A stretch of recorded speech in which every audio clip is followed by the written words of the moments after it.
Kolkata police investigation করছে, arrest করছে, সমস্তটা চলছে। কোন বিষয় নিয়ে আপনাদের প্রতিবাদ? তাহলে বলতে হবে আপনি এটাকে এবার রাজনৈতিক মোড়ক দিচ্ছেন, আপনি এবার পলিটিক্যাল অ্যাডভান্টেজ নেওয়ার চেষ্টা করছেন। একটা রেপ, তার মধ্যে দিয়ে কেউ রাজনৈতিক ফায়দা নেয়, এটা খুবই দুর্ভাগ্যজনক। কলকাতাতে যুব মোর্চার লয়ার মাননীয় বিচারপতির কাছে লিভ চেয়েছিলেন, লিভ গ্র্যান্ট হয়েছে। আগামীকাল মামলা আছে এবং আমার বিশ্বাস অনুমতি পাওয়া যাবে। ইতিমধ্যে প্রাথমিক প্রস্তুতি হয়েছে, চূড়ান্ত প্রস্তুতি কোর্টের অনুমোদনে হবে ও আমার বিশ্বাস খুব বড় কর্মসূচি 2 তারিখে পরশুদিন হবে। কোনো নরম ব্যাপার নয়, দুটোতেই গরম পার্টি কিন্তু তার রিয়াকশনটা দিয়ে দিয়েছে যে এই ধরনের মন্তব্যকে সমর্থন করে না। আর যদি এই মন্তব্য যারা করেছেন এটা তাদের ব্যক্তিগত, এবং নিশ্চয়ই তাদেরকে সাবধানও করে দেওয়া হয়েছে। আর আমাদের যে ডিসিপ্লিনারি কমিটি আছে তারা আগামী দিনে যদি আরও কিছু বলে সেটা আপনারা জানতে পারবেন।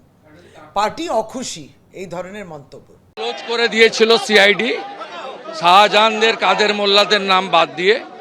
আমি গত বছর নিজে কোর্টে গেছি, আপনারা জানেন, পদ্মা সুপ্রিয়াদের নিয়ে মামলা রিওপেন হয়, সম্পূর্ণ লয়ার লিগ্যাল সাপোর্ট দিয়েছি এবং আজকে মামলায় আমরা বিচার পেয়েছে, তারা পরিবারগুলো বিচার পেয়েছে।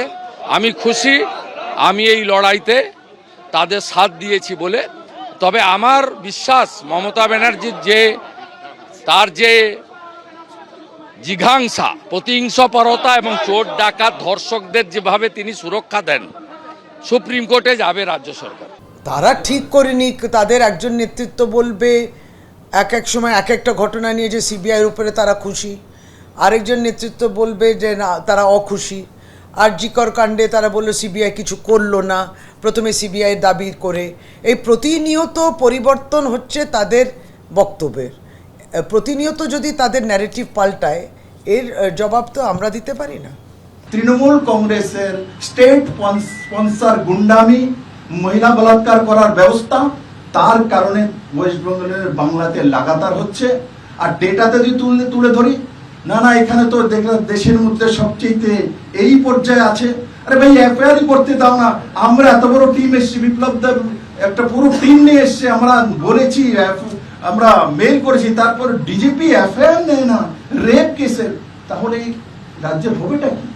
তার জন্য আমি মমতা ব্যানার্জিকে সাবধান করছি, সাবধান হয়ে যান। এই দেশের মহিলাদের সঙ্গে এভাবে অত্যাচার করা যাবে না।